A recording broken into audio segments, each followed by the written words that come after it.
I would say greetings, this is Kabanka Pyramid representing the Lion Voice blog. Make sure that them check it out and stay tuned. See? Ras Tafari blessings every time. What do you have to tell the people about Ras Tafari? Light to the world. The king of kings and the conquering line of the tribe of Judah. I left himself. Where's my ruler? Hey yo!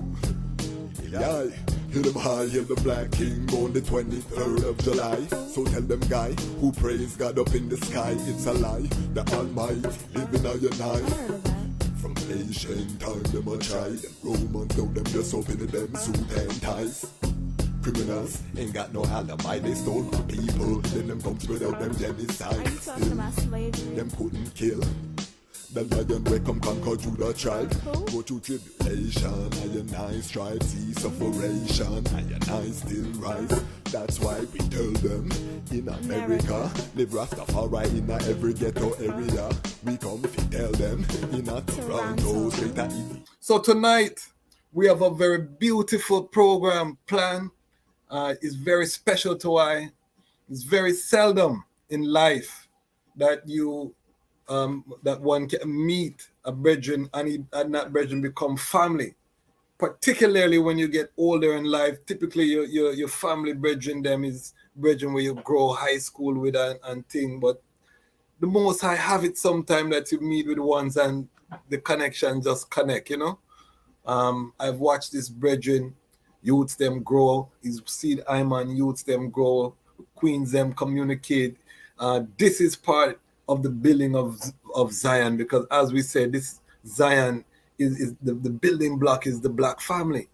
So we have to connect families across borders, across creation. You know, we just talked about, you know, does Rastafari need a rite of passage?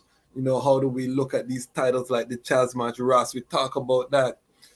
We just dropped the Lion Talk with Brother Junior from I Never Knew TV. So if you haven't seen that, go check that out. We were giving, you know, some gems for people who want to do content creation. You know what I mean? So everything we're doing on this platform is about the building of Zion. So I want this reasoning to be put in that category, because one of the things that we know, and I'm putting on my hat as the reading Ras right now. One of the things we know is that books are in a Zion. We can't depend on the internet, and not everything that's in books is on the internet. You know, counter to what they believe. Google is digitizing enough books, yes, but not everything is on the internet. So Rastafari must need its own book publishers. We talked to the legendary book publisher Sekou Tafari, Sekou Sankara Tafari, legend. We had him on the platform. We spoke to Ras Miguel Larn, Head Start Publishing. We had him on the platform. Now the time has come where we want to reason with another generation that has answered the calling, because these callings are out there. Big up I Nation too, in take on the book work. You know, this calling is out there, but the ones who take it on, we have to salute them. And this is a brethren that I am honored to know. He's an author. You know what I mean? He's a family man. He's a selector. You know, him have some of the most serious the Chasmatch quasi dub collection right now. I tell him sit down on some artillery where it don't make sense. This imp, this imp, you know, is a joy for I and I to just welcome Dutty Bookman. Welcome, you know, my family. And we have a big up Ramia King Design sponsor, C Master sponsor. But Dutty Bookman, big up yourself. How's everything? Blessing, greetings. Give thanks, man. Thanks for having me on the platform, brother. And everything is blessed, man. You know, we have life, so we have to give thanks. Yes. And you know, we want to welcome the eye to the Lion Voice, Lion Talk platform. Dutty Bookman was also one of the founding members of the Association of Rastafari Creatives. Actually, that precise sound come from Dutty Bookman, and this is part of him gift, you know. We're going to get into that. I'm not going to jump forward fast, you know, because I introduced the eye to the Lion Pride, and anyone who subscribed to this platform, Bookman, we call them the Lion Pride. So I just making you know you're coming into an ecosystem here. Makes you know sense. what I mean? Makes sense. Make sure you put your questions in the comments. We know we have a regular commenters, so put your questions in the comments. We're gonna have a nice reasoning this evening. So I want the eye to just, where was the eye born, and the eye early journey. Okay, well, I was born in a hospital by the name of St. Joseph's Hospital on Deanery Road, Kingston 3, Vineyard Town. And I lived right up the road on Deanery Road, same way, at a little apartment building called Crystal Apartments. And top floor, apartment 301, right beside the staircase. And spent my first 7 years there, went to school, 2 doors down. There was the apartment, there was the post office. You cross a little road and then you're at St. Teresa Preparatory School. And that was my first 7 years of life, but that one road, the only time I ever leave that place was maybe to go to the plaza with my mother or something, but I didn't know the rest of Jamaica for those first 7 years, to my knowledge, to my memory, I don't really know. So, moved on from there. I was very academically gifted, so I was encouraged by my mother to choose Campion College when I did the common entrance exams. I really wanted to go to Woolman's, to be honest, because by the time I was in grade 6, we had moved a couple years now to Meadowbrook Estate, and me and my brethren used to run road, and mommy, those are the days parents can let you out of the house and not worry too tough about you. Yes. And we're running up and down, and I ride bicycle miles away, and I come back, and anyway, all of my brethren them want to go Woolman's, so we are plan up now, and but she convinced me to put Campion first and Woolman's second, and I got into Campion, and then thus began the high school journey, and also it was very eye-opening for me going to Campion, because it was a whole nother demographic of Jamaicans now that I was being exposed to. And when you're among peers and you want to fit in and all of these things, you start to take on some of the uptown ways too, and so it was interesting because I had a lot of friends in different worlds, and one of the things that occurred to me really early in life was, sometimes let's say I want to have a birthday party, and you invite people from these different worlds, and sometimes the energy is a little bit odd in the space when everybody gets together, because of misperceptions about uptown and downtown, so it was something that stuck with me from them time there, and just to really be sensitive to everybody's worldview, and that you have an upbringing, and it's not really your fault where you grow up. You come into the world, and it's very interesting, because I know most one's perception of the eye would be that the eye is an uptown youth, not knowing that. I would say so, because the formative years, when we start go parties, be an uptown party, and socially, but not necessarily economically. You don't come from a lot of money. No old money here. No, still so trying to generate the new money. yes. We just want to make it clear, as we paint this picture. Where did the love of books come in? As a youth, were you reading, and what type of books were you reading? I want to get into the Bookman title. Yeah, that's a great question, because as soon as you ask the question, my mind jumps straight to the books that I used to love, and that was the Hardy Boys. And that series made me want to be a detective. I always want to investigate, but it was always exciting, Frank and Joe always getting into these situations, and just their perception of things, it made me realize, how you can think about problems and solving problems and things. And I just got into that Hardy Boys world and tried to read them in order. in the best way that I could, because, you know, they were numbered. Yes.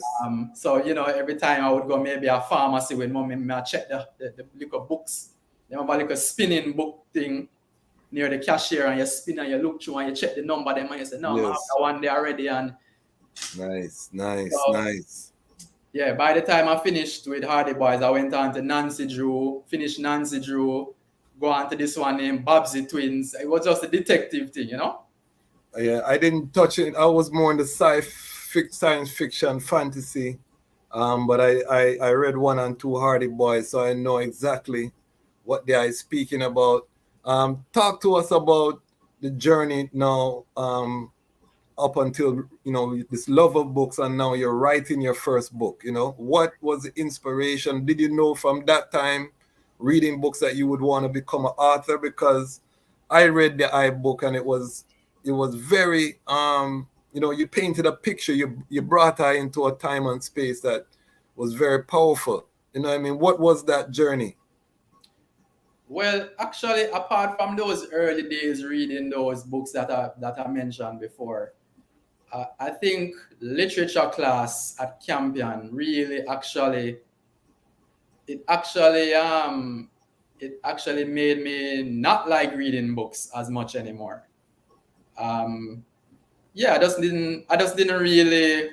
couldn't really get down with the Shakespearean language and all of these kind of things, you know. There were some gems that came up in class that we really loved. Escape the Last Man Speak. The Chrysalids is an all-time favorite book of mine. Mm-hmm. So, you know, it was good to find some gems through that process. But for the most part, I didn't like reading. I could write well, but I didn't enjoy writing. And I would venture to say, even now, the person that say they enjoy writing is a liar. You know, it's like, it's not an enjoyable process. You know, it's good for maybe self-therapy at times and stuff, and it heals you in a way, and you don't have to put out everything you write. But when you're trying to write for an audience now, it's not, to me, it's not something I really enjoy. You know, it's something that is more like a duty to me. So, you know, fast forward to after college, I went back to Jamaica. I was in college in Florida. I went back to Jamaica and, you know, really got immersed in just making my way in the world now, independent of, you know, elders telling you what to do. You know, obviously I still have my mother's guidance and such, but, you know, really starting to make my way in the world, and the experiences led me, I was very inspired by the life I was living and what I was being immersed in.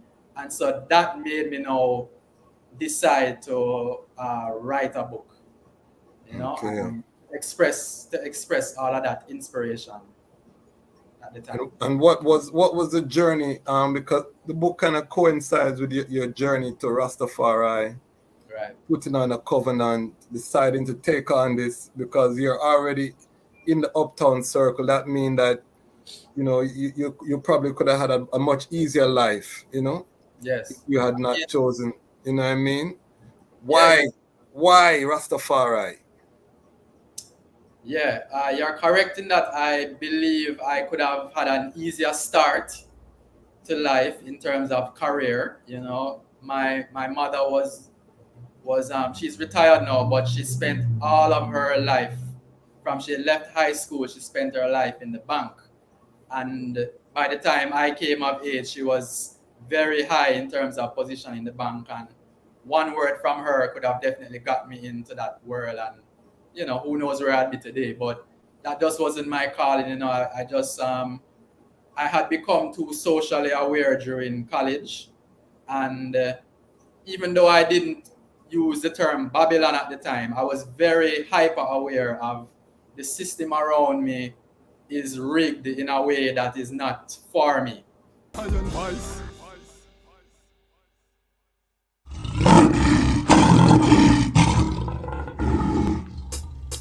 Well, this is the Chaz Match Kwasi and a Dutty Bookman sound. Well, we are here seated in the world's most preeminent military superpower, Washington, D.C. And on the Sabbath day, We gather at the Sankofa bookstore owned by filmmaker Haile Garima to study the words and teachings of His Imperial Majesty through the selected speeches. Enough time you see Dutty Bookman, and when him coming, this is what we all learned. Listen. Well, Haile Selassie I calling. Me see Dutty Babylon dear falling down. Haile Selassie I calling. See Dutty Babylon dear falling down. Haile Selassie I calling. Me see Dutty Babylon dear falling down. Haile Selassie I calling. Dutty Bookman give them a warning. Otto van Bismarck him get a beating. The boy divide the continent. Him and him friend them call a meeting. Wicked man them always cheating. Them wanna take the food out the youths them out when them eating. World resources depleting. I say you wake mounds and them a rob you while you sleeping. Still we have to bring the greetings from Jah Haile Selassie. There's no guy that can defeat him. Haile Selassie I calling. Me see Dutty Babylon they're falling down. Haile Selassie I calling. See Dutty Babylon they're falling down. Haile Selassie I calling. Me see Dutty Babylon they're falling down. Haile Selassie I calling. Dutty Bookman give them a warning. Rome one conquer Zion I. The hyenas them always wanna fight against the lion pride. So they try commit genocide. Can't forget all of the men and women that died from the fascist invasion. Them want kill off the Africans and replace them with Caucasian. Mustard gas bring devastation. Them want kill off the animal and destroy the vegetation. They use crop duster planes, they spray poison vapor. Let me explain. Death a fall from the sky like rain. Them couldn't kill Haile Selassie, him still come break the chains. I Selassie I calling. Me see Dutty Babylon they're falling down. Haile Selassie I calling. See Dutty Babylon they're falling down. Selassie I calling. Me see Dutty Babylon they're falling down. Haile Selassie I calling. Dutty Bookman give them a warning. Here come the beer, come with them communism. One lock the Lion of Judah in a prison. 1 year under house arrest. The youths them confused to then start protest. The Rasta say he's the Almighty in flesh. Most of the people in the world them say them couldn't care less.